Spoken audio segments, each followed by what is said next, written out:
Conocer en profundidad las características generales de las técnicas de estudio nos permite adaptarlas a nuestras propias necesidades con el fin de utilizarlas en nuestro trabajo diario y conseguir así el máximo beneficio del tiempo y del esfuerzo invertido.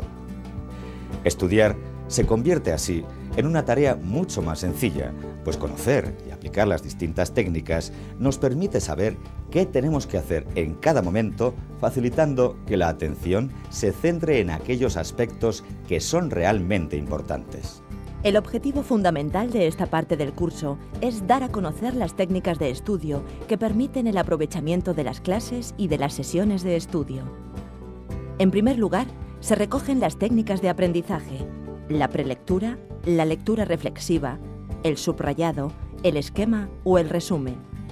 Se describe cada una de ellas con sugerencias y aplicaciones prácticas. A continuación, se analiza el tema de los apuntes de clase, cómo tomarlos, organizarlos y utilizarlos. Por último, se enumeran las fases de una sesión de estudio, como síntesis de las técnicas de estudio y las claves para un aprendizaje eficaz.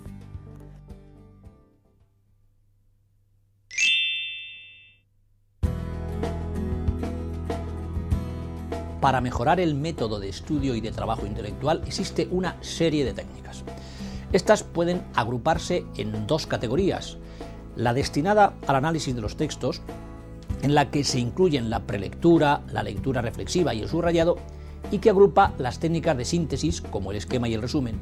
Utilizarlas de forma adecuada es condición necesaria, aunque no suficiente, para que el estudio sea eficaz, ya que son las únicas que permiten conocer un tema en profundidad, desarrollando las habilidades de análisis y de síntesis que son imprescindibles en cualquier actividad académica.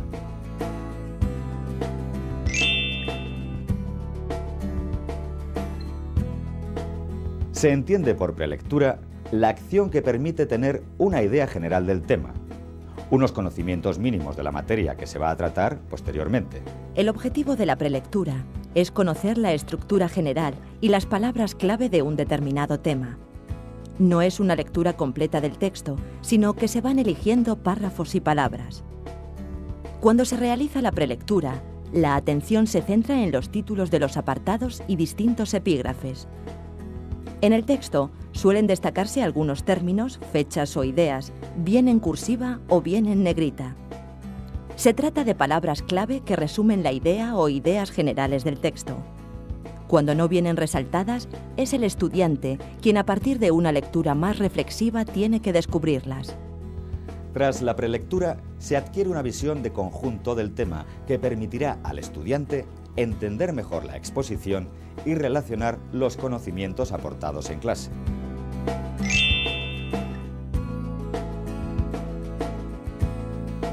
La lectura reflexiva es la que permite conocer en profundidad la estructura del texto y detectar las diferentes ideas que se desarrollan. Este tipo de lectura requiere una mayor concentración y a partir de ella se conoce la idea principal, es decir, lo más importante del escrito alrededor de la cual gira el resto de la información, las ideas secundarias que están subordinadas a la principal y los detalles, es decir, el conjunto de la información referido a nombres, fechas, lugares o ejemplos. En esta fase se trata de comprender las ideas contenidas en el tema y las relaciones entre ellas. Si el tema es muy extenso o de difícil comprensión, se puede hacer la lectura comprensiva de un único apartado cada vez. La lectura debe ser secuenciada, desde el título hasta la última frase, y flexible, adaptando la velocidad al tipo de contenido. Durante la lectura, se deben ir anotando todas las palabras o signos desconocidos para buscar su significado en diccionarios, enciclopedias o apuntes de clase. Tras la lectura se podrán reconocer los conceptos más importantes, la terminología utilizada y el significado de la misma.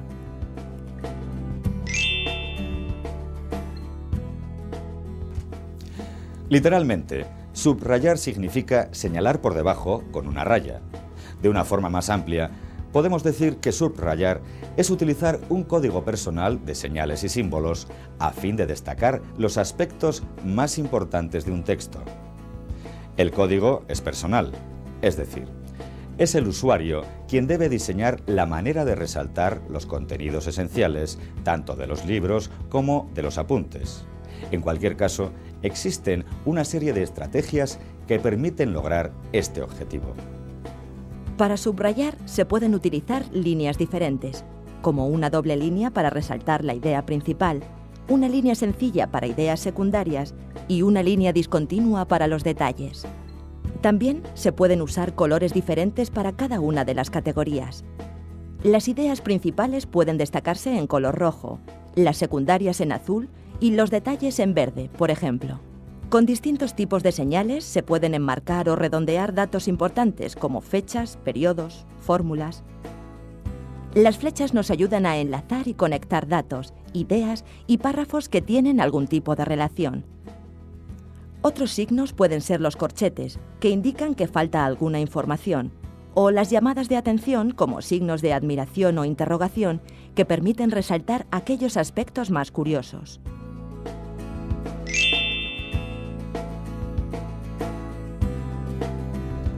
Crear un código personal no es una tarea demasiado complicada.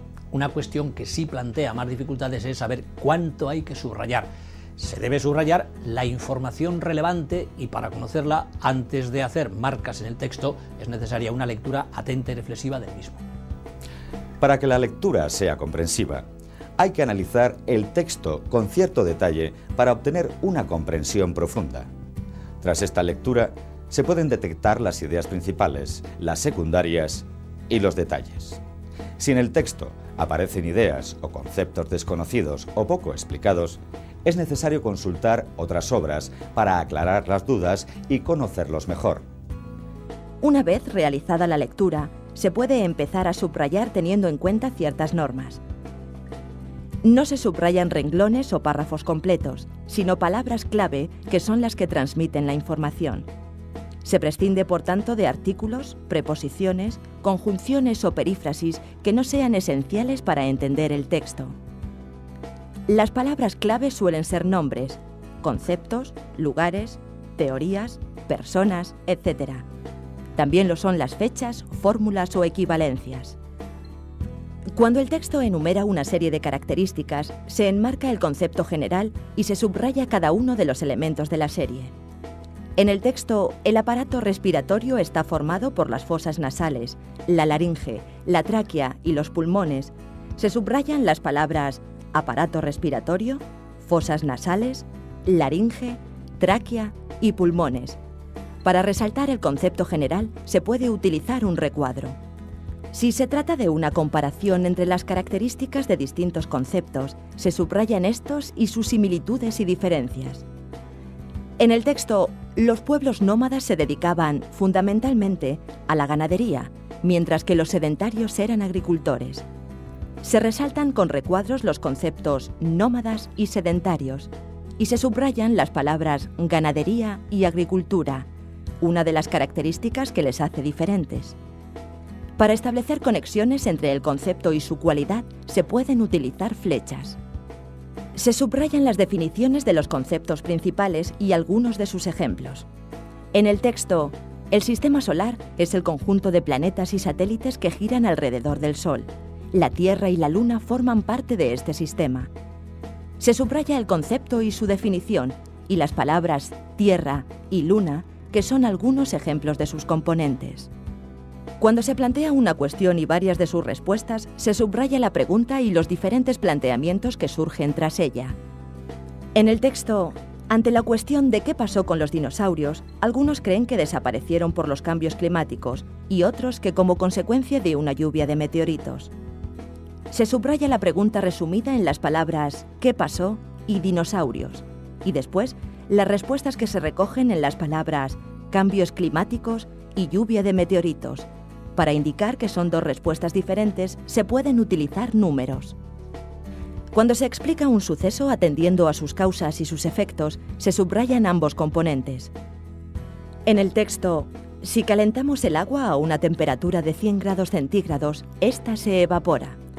Se subrayan las palabras calentamos, agua, temperatura y 100 grados, que son la causa, y la palabra evapora, que indica la consecuencia. Para establecer esta relación causal podemos utilizar una flecha. En todos los casos, el subrayado puede ir acompañado de anotaciones al margen que ayuden a clarificar o a organizar los diferentes contenidos.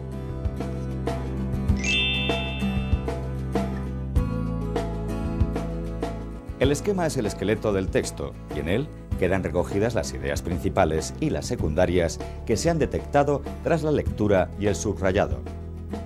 El esquema muestra las ideas fundamentales de un texto mediante un tipo de diagrama que recoge la estructura y organización del mismo. El esquema se compone exclusivamente de palabras clave, las que se habían detectado en el subrayado. El objetivo es representar la información de una manera gráfica. En un esquema debe aparecer el título del tema o del apartado, las ideas principales, las ideas secundarias y los detalles. Pueden utilizarse las mismas estrategias de realce que en el subrayado, colores, distintos tamaños de letra, etc.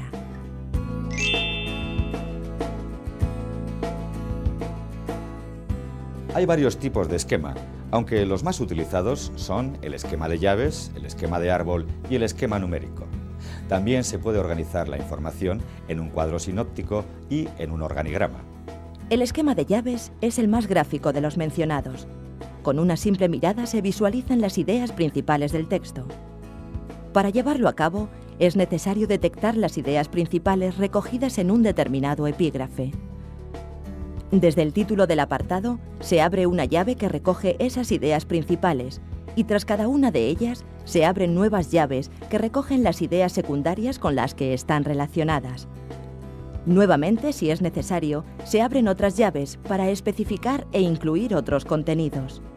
El esquema de árbol sigue la misma estructura que el anterior, pero en lugar de llaves se utilizan flechas que se van abriendo a modo de ramas de un árbol. Encabezando el esquema, se coloca el título del tema o apartado. Después, se abren ramas al final de las cuales aparecen las ideas principales. Nuevas ramas pueden surgir para especificar las ideas secundarias y así sucesivamente. El esquema numérico sigue el mismo proceso para ordenar el texto, aunque en este caso se utilizan números para ordenar las ideas. Así, por ejemplo, el apartado es 1. Las ideas principales son 1.1, 1.2. Las ideas secundarias llevarán la misma numeración que las principales de las que proceden, y además un nuevo número. Si estamos en la idea 1.2, las ideas secundarias serán 1.21, 1.22. Se utiliza el mismo procedimiento en el caso de que hubiera detalles u otras ideas dentro de una secundaria. La forma de representar la información es menos gráfica y se suele utilizar en tareas más formales, trabajos escritos, fundamentalmente.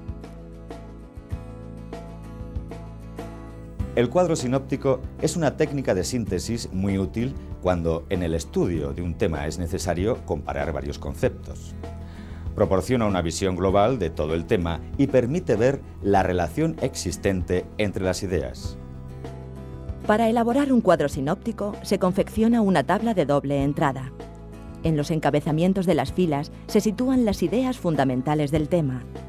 En los encabezamientos de las columnas se ponen los criterios de comparación. En las casillas que resulten de la intersección se colocan las ideas que resultan del análisis comparativo. El organigrama permite organizar la información de manera muy gráfica y suele utilizarse para explicar procesos, genealogías u organizaciones. Los conceptos se unen mediante flechas que describen los diferentes tipos de relaciones.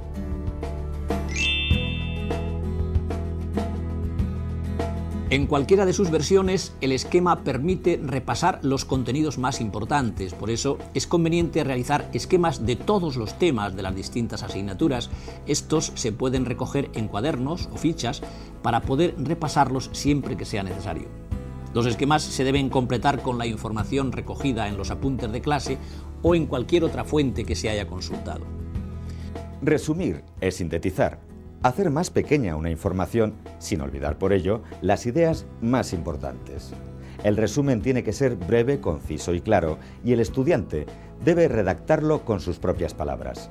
El objetivo es contar lo que se ha aprendido, pues solo al hacerlo palabra se puede demostrar que se ha asimilado. Normalmente en un examen el profesor no va a pedir el esquema de una pregunta, tampoco en una conversación se utiliza el esquema para comunicarse, sino que se emplea un discurso, una sucesión de ideas enlazadas de forma adecuada. Pero en ambos casos se parte de un esquema, es decir, de una representación mental de lo que se quiere decir. El esquema, por tanto, permite establecer un hilo conductor entre las ideas, seguir un orden.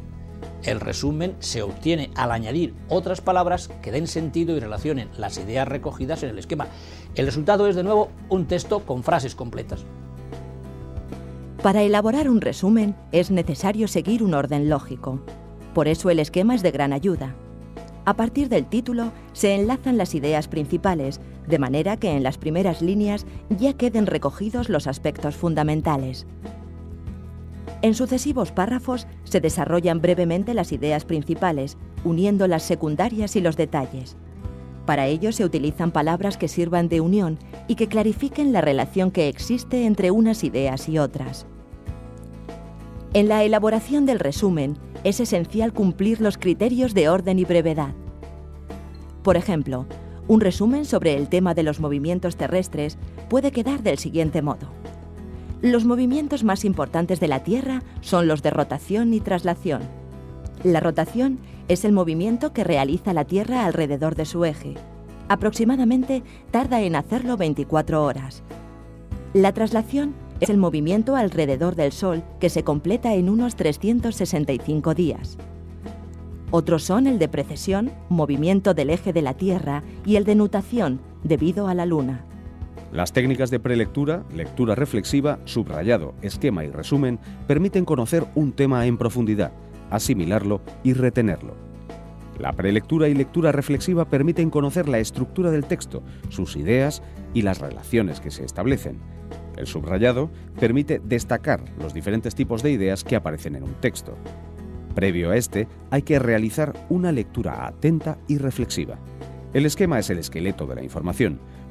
Puede ser de llaves, de árbol, numérico, etc. El resumen da cuerpo a la información que se obtiene en el esquema, desarrollando lo que se ha aprendido, con palabras propias.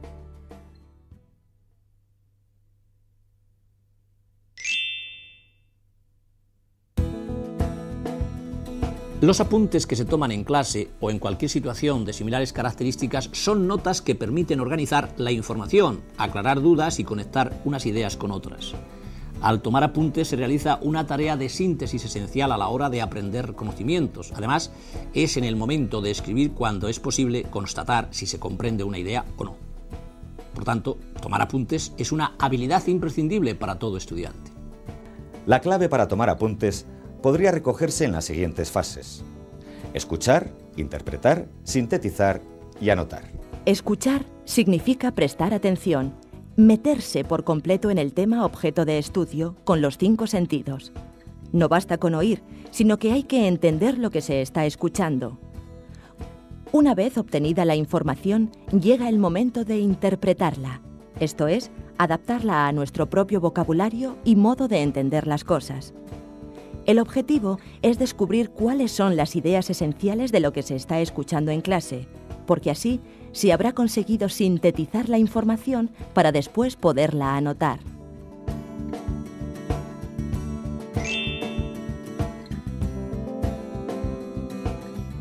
Para que la tarea de tomar apuntes sea eficaz es necesario utilizar diferentes técnicas en 3 momentos clave. El primero tiene lugar antes de ir a clase y consiste básicamente en preparar el material con el que se va a trabajar después en clase, que sería el segundo momento. Y una tercera parte se relaciona con lo que hay que hacer con los apuntes que se han tomado. Antes de tomar apuntes es necesario conocer la materia sobre la que se va a trabajar más tarde. Por eso, antes de ir a clase, es recomendable hacer una lectura previa o prelectura de los distintos temas. De esta manera, se entenderá mejor la explicación del profesor y se podrán recoger en los apuntes aquellos datos que no se encuentren en los libros.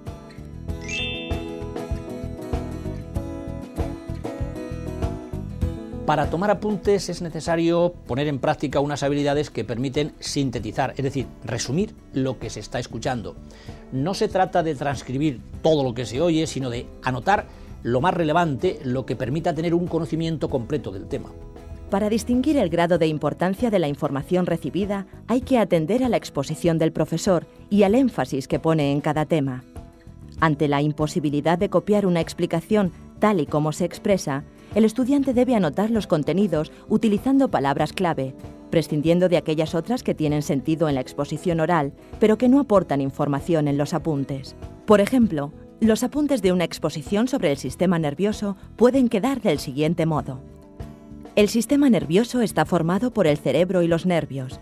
El cerebro es el órgano principal y el encargado de recibir la información recogida por los nervios y de dar una respuesta. Los nervios son fibras repartidas por todo el cuerpo y se encargan de transmitir la información detectada a través de los sentidos. En algunos casos, es necesaria una transcripción de lo que se escucha, sobre todo si además de conceptos se debe captar un estilo concreto de exposición. Cada asignatura posee un vocabulario específico que tiene que ser recogido en los apuntes hasta que el estudiante esté familiarizado con él.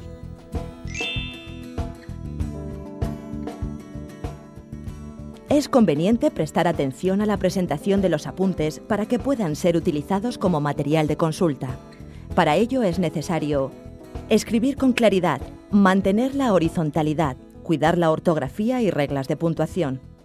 Respetar unos márgenes, con el fin de tener espacio para nuevas anotaciones. Poner la fecha y numerar las páginas.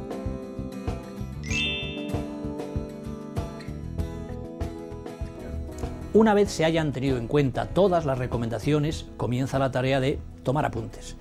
Pero, ¿qué apuntar? Si el profesor proporciona un esquema del tema a exponer, se simplifica notablemente la tarea de tomar apuntes, pues basta con recoger la información en los apartados previamente señalados. Si no es así, se debería recoger la información utilizando, por ejemplo, párrafos diferentes para distinguir unas ideas de otras. Posteriormente, durante las sesiones de estudio y a partir de una lectura atenta, se agruparán los contenidos en epígrafes a fin de ir organizando perfectamente la información. En los apuntes deben quedar recogidos todos aquellos datos que resulten relevantes y que complementen la información ya conocida o recogida en los libros de texto. Así se anotan los títulos de los apartados y subapartados cuando el profesor los aporte, las ideas principales y secundarias, aunque parezcan sencillas o fáciles de recordar, las definiciones de conceptos, tomadas de la manera más completa posible, los cuadros, esquemas, fórmulas y demostraciones expuestos en la pizarra o pantalla con las anotaciones necesarias para que sea una información comprensible. Los detalles como anécdotas, excepciones o aclaraciones que permiten un conocimiento más profundo del área. Los símbolos personales que permiten conectar ideas, flechas, resaltar contenidos, diferentes tipos de subrayado, información llamativa, signos de admiración, datos incompletos, puntos suspensivos o dudas, signos de interrogación. A partir de estas recomendaciones y su puesta en práctica, se adquiere una habilidad para tomar apuntes que se va desarrollando con el paso del tiempo. El estudiante debe revisar además la utilidad del material que ha recogido para ir corrigiendo esos errores y mejorar sus apuntes.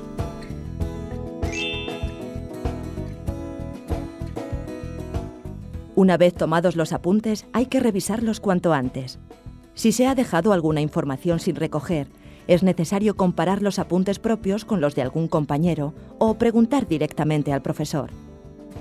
Si los apuntes son útiles y están bien organizados, no es necesario pasarlos a limpio. Es preferible aprovechar el tiempo para repasarlos, completarlos con información de otras fuentes y resumirlos. Para un aprovechamiento adecuado de los apuntes, es necesario aplicar en ellos las técnicas de estudio. Tomar apuntes no siempre es una actividad obligatoria. Muchas veces, lo que está explicando el profesor está recogido en los libros de texto.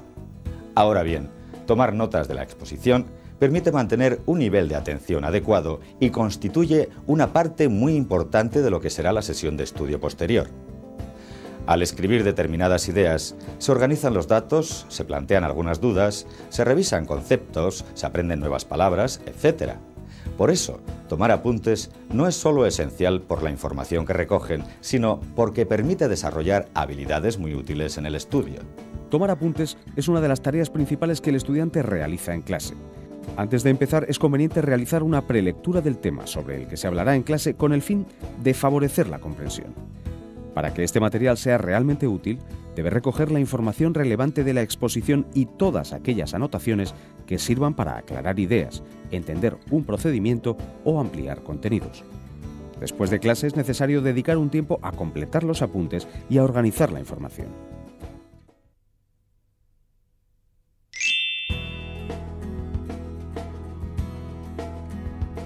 Las técnicas de subrayado, esquema y resumen son las claves para aprender un tema.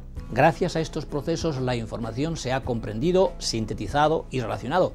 Ahora bien, existe otro tipo de información como fechas, fórmulas, listas de elementos, que no requieren tanto la comprensión como un ejercicio de memoria. Para memorizar este material diferente, existen una serie de estrategias denominadas mnemotécnicas. Por ejemplo, se pueden crear palabras nuevas o frases con las iniciales de los conceptos que forman parte de un grupo y que hay que aprender. Las canciones y las rimas también pueden facilitar la memorización. Por ejemplo, si hay que memorizar algunos elementos halógenos como flúor, cloro, bromo y yodo, se pueden utilizar sus símbolos químicos para crear una frase. Por ejemplo, Felipe y Clara bromean en la isla, donde la inicial o iniciales de cada palabra coinciden con cada uno de los símbolos. Como todo, estas estrategias tienen sentido cuando se usan y no se abusa de ellas. A veces puede ser más difícil recordar el acróstico o la canción que se ha inventado que memorizar una lista inicial.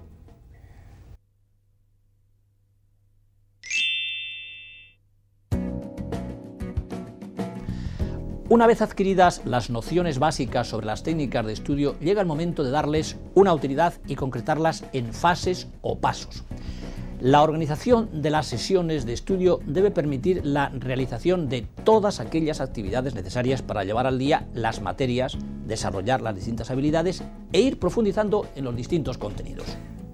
Antes de iniciar la sesión de estudio, hay que dedicar unos minutos a la organización de la misma, teniendo en cuenta el calendario y la programación general. Imaginemos el calendario de un estudiante. Por ejemplo, el día 13 tiene un examen de historia. El día 19 se va a comentar el libro La Celestina en clase y el día 27 hay que entregar un trabajo sobre un tema de actualidad. Además de estos trabajos, el estudiante tiene que realizar una serie de actividades escolares que le han mandado en clase. Estas son ejercicios de matemáticas, un comentario de texto de historia, una lámina de dibujo técnico y ejercicios de física. Con toda esta información, el estudiante tiene que elaborar un esquema donde estén recogidas las actividades que va a realizar en la sesión de estudio. Para hacerlo, debe fijarse en la urgencia de las actividades y en el tiempo que va a necesitar para cada una de ellas. Así como los ejercicios de matemáticas son para el día siguiente, debe darles prioridad. Pero para la semana que viene tiene un examen de historia, por lo que debe empezar a planificar los estudios y los repasos. En ese horario diario también deben fijarse unos minutos dedicados al descanso en los que hay que levantarse, estirar los músculos y descansar la vista.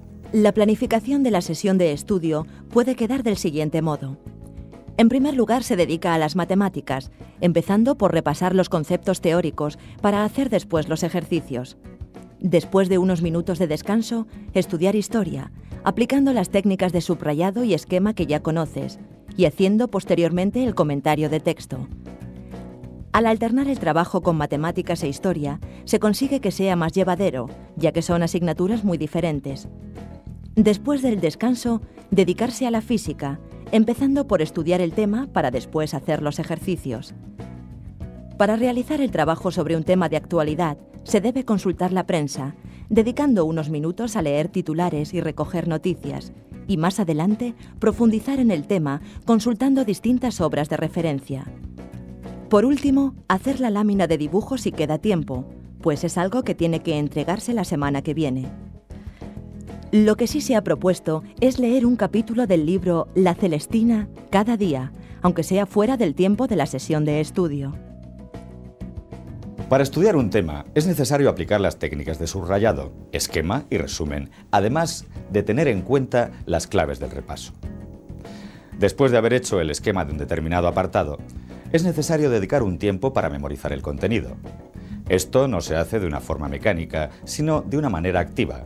Se repasan las ideas haciendo preguntas sobre los contenidos aprendidos. Este proceso, que puede hacerse mentalmente, de forma oral o por escrito, permite saber si realmente se ha adquirido una información. Es imprescindible expresar lo que se ha asimilado. Si es mentalmente, se realiza un discurso con todas las palabras que se emplearían en una comunicación oral. En los primeros repasos, es decir, los que se realizan el mismo día y al día siguiente, es imprescindible estudiar de nuevo toda la información con el fin de reforzar todas las ideas, incluso las de detalle. Después se revisa la información más general, centrándose el estudio en las ideas principales y secundarias. En el repaso anterior al examen se prestará atención a toda la información.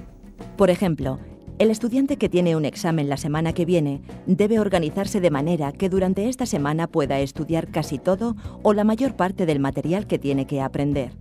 Así, los días anteriores al examen puede dedicarse a repasar y, por lo tanto, afianzar los contenidos. Aunque el material básico para el estudio es el esquema, es aconsejable repasar con cierta frecuencia el material inicial, es decir, el libro de consulta o los apuntes, con el objetivo de adquirir no solo las ideas, sino también un estilo de comunicación. Tras el trabajo con una determinada asignatura, se recoge el material y se dedican unos minutos al descanso. Los diferentes ejercicios de relajación permiten que este tiempo de descanso sea realmente reparador. La sesión de estudio debe partir de una organización adecuada, teniendo en cuenta la urgencia de las tareas y el tiempo que se va a necesitar para profundizar y desarrollar cada una de ellas. Una vez fijado el tiempo, el estudio se inicia con aquellas asignaturas que conllevan una mayor dificultad. Los momentos para el estudio y el repaso deben quedar fijados de antemano.